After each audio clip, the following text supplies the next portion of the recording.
Hi guys, Deanne here from Canada Abroad, and thank you so much for tuning in. Today we're going to talk about Express Entry and what is going on with Express Entry. We keep getting questions, is it still a viable option for people? What's the best chances to get picked through Express Entry? And all of this is happening because we've seen that in recent draws, the scores required to receive an invitation to apply are still extremely high. So as you may have seen, today they did conduct a large Express Entry draw. And this was in addition to a draw that they had already conducted yesterday. So let's first take a look at those results, and then we're going to talk about what is happening with Express Entry. So yesterday's draw, so that would have been July 16th, 2024. They did a targeted draw, so it was only for provincial nominees. So again, you had to have a valid Express Entry profile and a provincial nomination tied to that profile. They handed out 1,391 invitations to apply, and you had to have a score of 670 or higher in order to be selected. So with that very specific amount of invitations to apply and the score that was required to be picked, likely they took most people, if not all, who had a provincial nomination out of the pool. Then today's draw was massive. It was 6,300 individuals.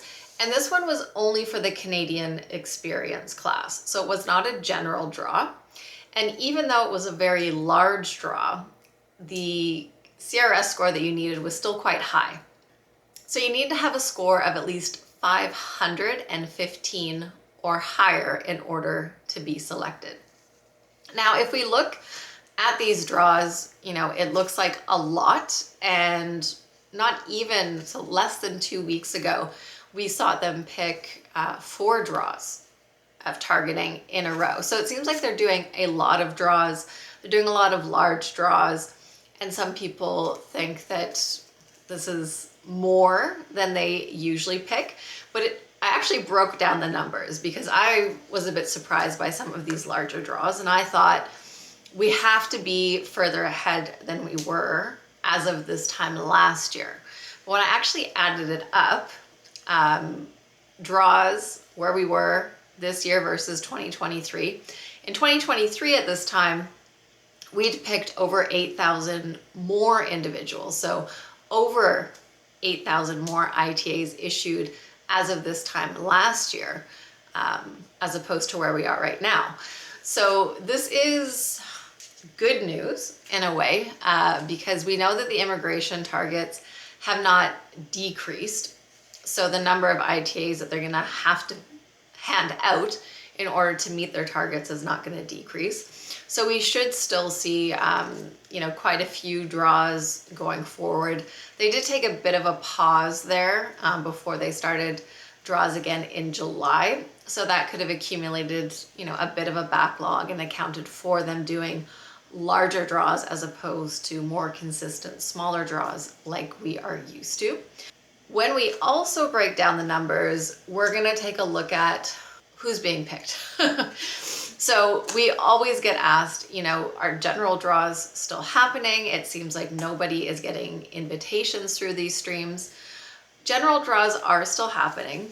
If we look at the percentage of invitations to apply that have been issued so far in 2024, 26% of all invitations have been in general draws. So that means open to federal skilled workers, Canadian Experience class, federal skilled trades. But as we know, the score that you need to be picked has still been quite high. It's not coming down into the 480s, 470s that we were used to quite some time ago. It's become so competitive, you need to be up in the 500s. So a lot of people who are sitting at 460, 470, you're going to need to look at ways to increase your comprehensive ranking system score, or keep your fingers crossed if you're in a targeted occupation, because the most invitations to apply that have been handed out this year have been for targeted draws. they've accounted for 29% of all invitations to apply issued. So if you want to learn more about which occupations are being targeted, you can just click the link above and I'll take you to that video. But with the targeted draws, because it is only specific occupations that are being picked, those are the people that we are seeing picked with lower scores under the 500s. Some of the STEM draws have been a bit higher because there are a lot more people in those occupations in the system. Healthcare workers, we've seen them get picked with lower scores, still obviously in the 400s, not down in the 300s. But some of the ones like transport and agriculture, we've seen some of those in the 300s.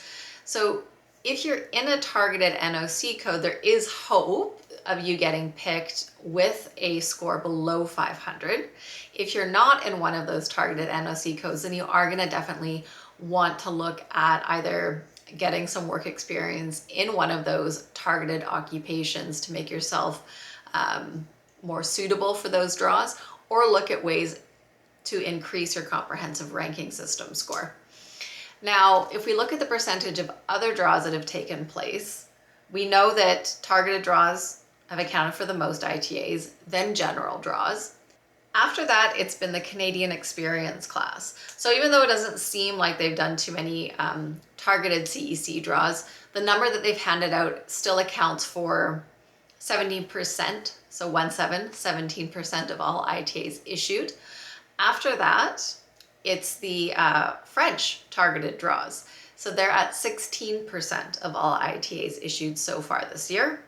And then lastly is provincial nominees at 12%. So not too much of a difference between those last three categories. But as you can see, general draws are still happening, but realistically, especially after today's draw from what we saw, I mean, there's so many people in that system, it's not likely to come down into the 480s, even 490s anytime soon. So you're going to want to look at ways that you can potentially bring up your score. And if you are in the targeted NOC codes, then you do stand a chance of getting picked with a score under 500 and in some cases in the 300s. So what all of this means is it's still a viable option, but depending on your specific profile, there might be things that you need to do to increase your chances, whether that's learning French, because trust me, that is going to be much cheaper than trying to do a degree in Canada. Better to save your money and just do a French course. Can also be quicker in some cases and lead to actually more points than you would expect. Some people might be able to obtain a provincial nomination depending on their work experience, their NOC code, and where they're willing to live. So there are different things that you can look at. Not everyone, unfortunately, is going to be able to bring up their CRS score. They may be sitting at their maximum, but there's definitely things that you can look at just to make sure that you've exhausted all of your options.